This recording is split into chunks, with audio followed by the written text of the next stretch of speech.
Eu me glorio na cruz de Cristo. A cruz é a nossa redenção. A cruz é a nossa salvação. Se não existisse cruz, nós estaremos condenados. Ah, Silas, mas como é que eu tenho que levar a minha cruz? Você sabe a cruz que você tem na sua casa, no seu trabalho. Você sabe a cruz que te persegue, que é pesada. Irmãos, não queira largar a sua cruz. Não queira deixar a sua cruz de lado. Porque tem um texto que a gente vai ler daqui a pouco. Jesus fala assim: se você se envergonhar das minhas palavras, eu me envergonhei de ti diante do meu Pai. Não existe evangelho sem cruz. E não é a cruz de madeira, como alguns católicos, na inocência, fazem. Não. É muito pior que madeira. Se fosse aquela madeira, eu carregava daqui até no Rio de Janeiro, Bahia, tudo bem, estava salvo. Mas é uma cruz do dia a dia, das dificuldades. Por exemplo, uma cruz que nós deixamos de carregar, o Tiago falou, essa aqui, ó. Ai, que cruz pesada ali aqui. Você vê que cruz pesada? Se pensou assim, cruz, se a morte cruz fosse essa para Jesus, ou para cegar ao céu, fosse tão pesada que é essa, ler a palavra. De repente a sua cruz é essa, eu não consigo ler, não tenho paciência, eu consigo, eu começo a dormir. Mas na televisão a gente não dorme. Na internet a gente não dorme. Então, existe um tipo de chamado, que é esse. Porque o que Deus conheceu também o predestinou, para ser conforme a imagem e semelhança do seu Filho, a fim de que ele seja o primogênito entre os muitos. Que irmãos. Nós somos chamados para ser o quê? Conforme a imagem e semelhança do seu Filho. Você não é chamado para ser a imagem e semelhança da Madonna, da Ivete Sangalo, ou do Joe Satriani, ou do Papa, ou do pastor Silas. Quem dera fosse pastor. Você foi chamado para ser semelhança de Cristo. Você não foi chamado, músicos aqui presentes, para tocar igual um grande músico, o Beethoven. Não. Você foi chamado para servir a Cristo. Você não foi chamado, Gustavo, Tiago, Silas, todos nós aqui, para pregar como Paulo. Oxalá se nós pegássemos 1% que Paulo pregava. Fomos chamados para viver o Evangelho de Cristo. Levar a palavra de Evangelho ao mundo. E de pregar o Evangelho a toda criatura. E de fazer discípulos em todas as tribos, línguas e nações. Por que você quer ser parecido com o mundo? Porque você não conhece o Senhor. Você não está sendo ovelha dele. Você não está seguindo ele. Talvez você até seja ovelha dele, mas está um pouco com os ouvidos cheios de comichões, agravados. Então,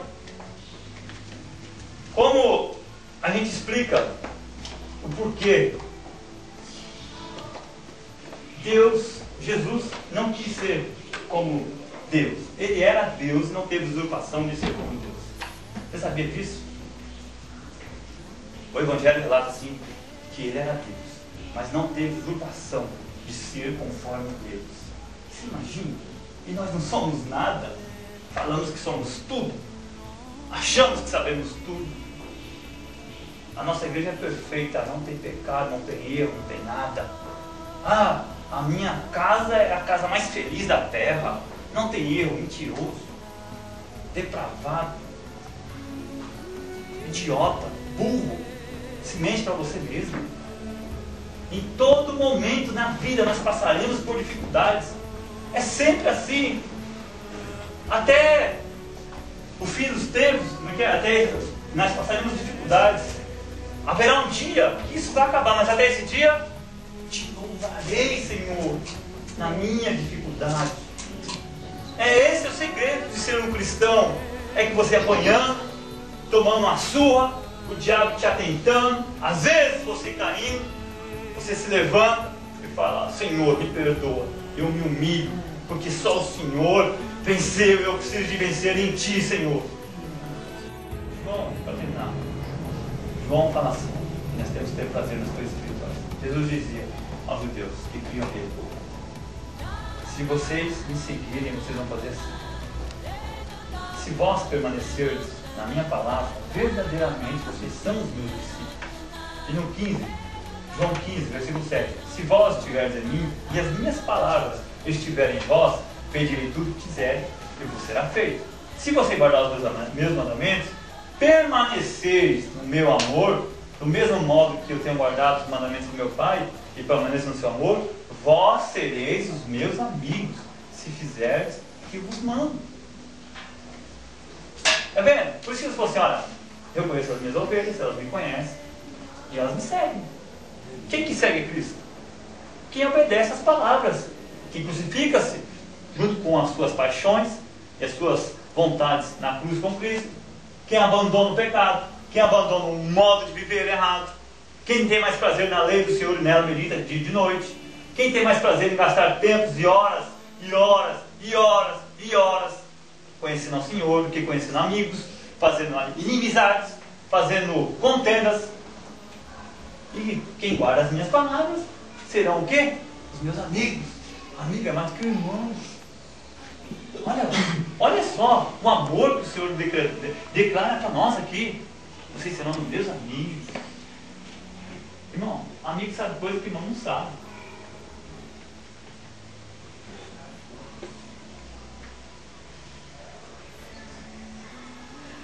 Todo aquele que escuta as minhas palavras e as pratica, eu vou assemelhar como um homem prudente, que edificou sua casa sobre a rocha, que desceu a chuva, correu rios, sopraram os ventos, combateram aquela casa e não caiu porque estava edificada sobre a rocha. Mateus 7, 21. E Mateus 7, 13. Tinha muita coisa para falar. O importante, irmãos, para isso tudo, para a mensagem acabar, que nós temos ceia, o que importa são os frutos. E nós crescemos muito bem, um cristão, com os frutos.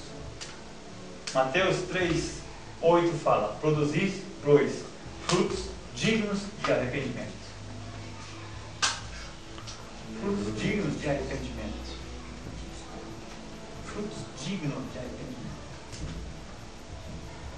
Mas tem que ser uma coisa que é olhada por Deus e falar: não, você se arrependeu, rapaz.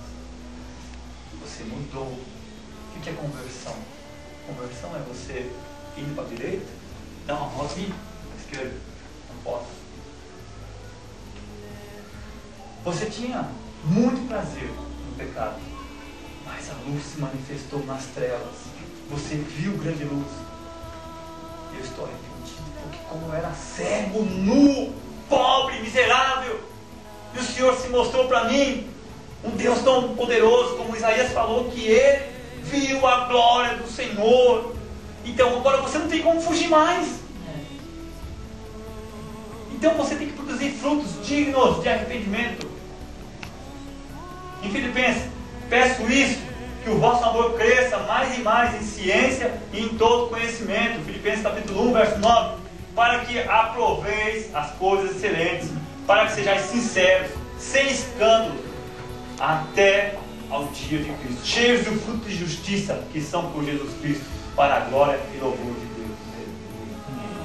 Gálatas 5, o fruto do Espírito é amor, gozo, paz, longanimidade, bondade, fé, mansidão. E os que estão em Cristo crucificaram a sua carne, e as suas paixões e as suas concupiscências. Aí dá uma... Se vivemos em Cristo, ele dá uma apertada. Andamos também em Espírito. Não sejamos cobiçosos de vanglórias, nos irritando uns aos outros, e se invejando uns aos outros. Crente invejoso, misericórdia. Cristão invejoso por quê? Você tem inveja do que nessa terra? Se existe um tipo de inveja, eu vou ser aqui um cara meio corajoso, eu tenho inveja. É dos anjos que estão no céu contemplando a glória do Senhor. Inveja de você, de mim, do Gilson que pega melhor do que eu, porque o irmão canta, ou porque Deus se revelou para você mais do que para mim. Que isso, irmão? Invejoso era o diabo que estava no céu, queria ser como Deus. Eu só quero estar na presença de Deus. Se existe esse tipo de inveja boa, eu quero estar lá onde o Senhor está. Meu prazer é estar na casa do Senhor. Essa tem que ser a sua vontade. Essa tem que ser a sua cobiça. na verdade.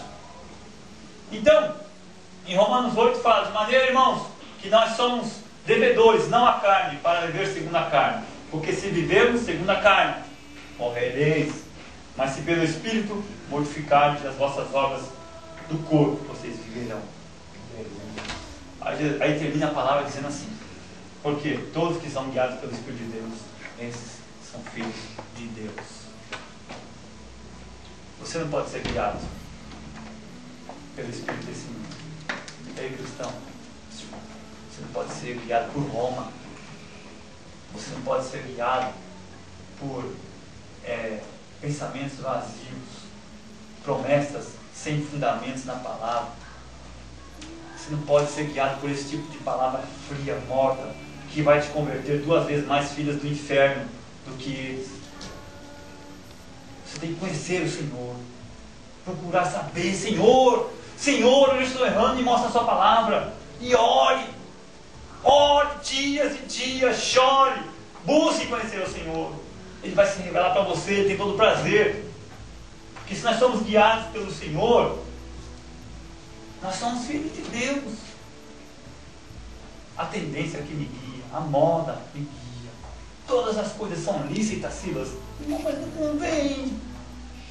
convém fazer isso. Porque você pode se perder, Gilson. Você pode se perder, Vanessa. Nós podemos se perder porque o mundo quer nos tragar. O diabo, como o Tiago falou, ele é muito astuto. Ele enganou 1/3 parte do céu. Dos anjos se corromperam.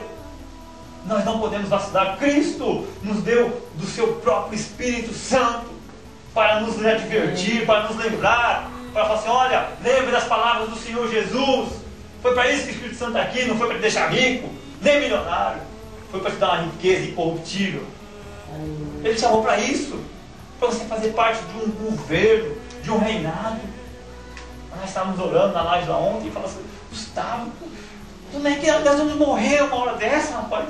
A gente vai fechar o olho, vai abrir do outro lado, nós vamos estar diante da glória, o que vai ser de nós lá? Nós não temos ciência, nós não temos explicação para isso, mas olha, o Senhor preparou um lugar para nós. Ele vai vir nos buscar, Ele vai voltará. Ele quer a sua igreja santa, a sua noiva santa, irrepreensível, imaculada. Você não vai subir com as suas vestes sujas, irmão.